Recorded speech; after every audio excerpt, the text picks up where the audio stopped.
Welcome to Qatar.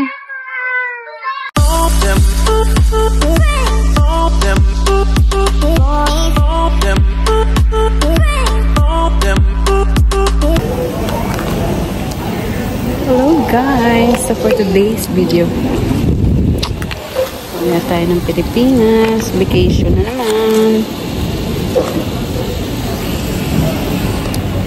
Yan.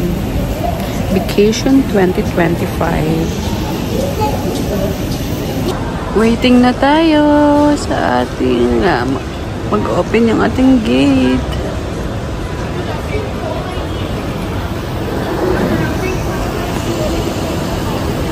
Yan ang ating boarding gate. Hindi pa siya open.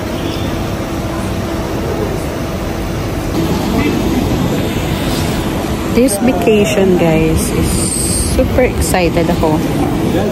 It's the first time kong mag-out of the country. Pupunta tayo ng Thailand. So, from Kuwait to Manila. Ayan, then doon tayo sasakay ng Cebu Pacific pa Thailand. Samahan niyo ko. Tuklasin natin kung ano ang meron sa Thailand. First travel ko to ng medyo malayo. Yan. Kaya super excited.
Update lang guys, nandito na tayo sa Qatar Airport.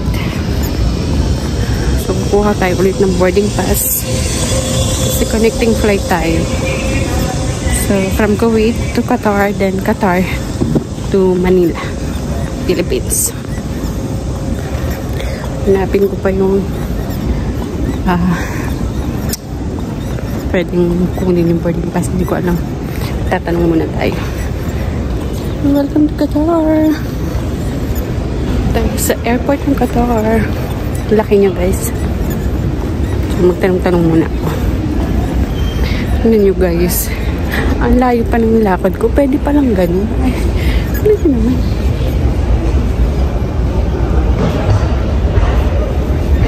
Pwede pala ako doon para hindi na ako maglakad. Yan talaga pag first time. Hindi mo talaga alam. Hingal much. Pero naman pala mas madaling daanan. Diba? Hindi ganun pala. Pwede palang dumaan doon. Pakahirap pa ako. Grabe, parang mall yung ano dito. Parang mall yung airport. Ang daming store.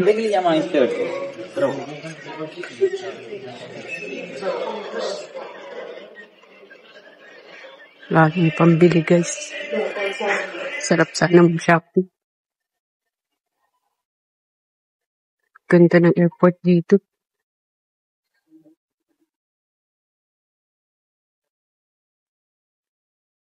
Dahil mga luxury brand.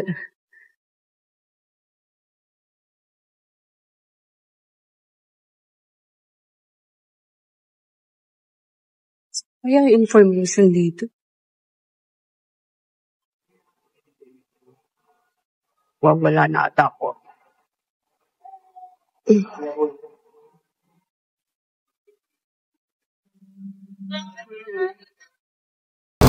Dami mga branded dito, guys. Hermes, Louis Vuitton. Ang ganda ng airport dito. Hindi ko alam kung saan ako ng boarding pass. Ay!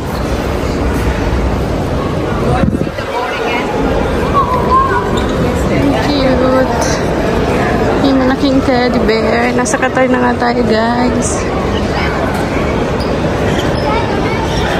Ang laki niya.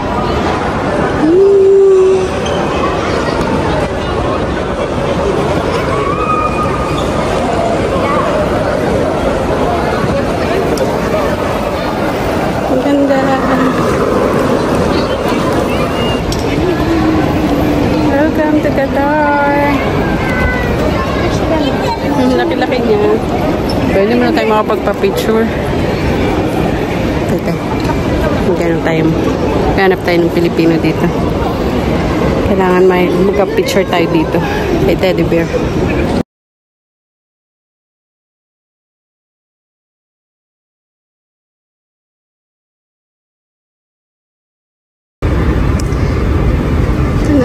Malapit na tayo.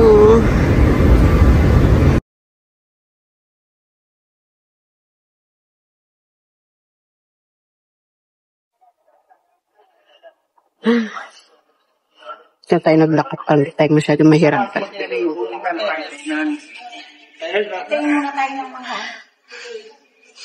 Grabe pawis ko, guys. Ang ingit. Ang bigat yung ano ko. Ang bigat na ng hagkari ko. Tayo ba pawis ko? حضرات السادة المسافرين على رحلة الخطوط الجوية القطرية وإيبيريا المتجهة إلى مانيلا نينوي أكوينو المغادرة في الساعة 6:10 مساء يوجد توجه بالصعود الطائرة عبر البوابة رقم C9. O, diba? Pwede pa kayo matulog dyan. Mamaya matutulog talaga ako dahil 1:30 pa ang flight ko. Time check 5 pa lang ng hapon. 1:30 pa na madaling araw ang flight ko. Almost 7 hours ang ano ko. Pag-aantay ko dito, guys. Grabe. Pulas na talaga ako mamaya. Kaya update ko kayo ulit mamaya. Dito nga sa airport nila, guys, meron talagang pwedeng tulugan kasi may mga chair dito na pwede nyong gawing higaan. Kaya sobrang ganda talaga ng airport nila dito. As in, kasi madalas ang mga OFW dito is nagtatagal ng mga 7-8 hours ang paghihintay para sa kanilang next flight. Kaya bongga ang Qatar. And sa lahat nga ng airport na nadaanan ko, ito talaga ang pinaka nagustuhan ko kasi sobrang ganda, sobrang linis, sobrang OFW friendly ang airport ng Qatar. Kaya kudos sa mga taga Qatar, ang the best talaga ang airport nyo. And hanggang dito na lang po ang ating video. See you sa ating next video at malamang nasa Thailand na tayo niyan. Thank you for watching, guys. See you on my next video. God bless everyone. Bye.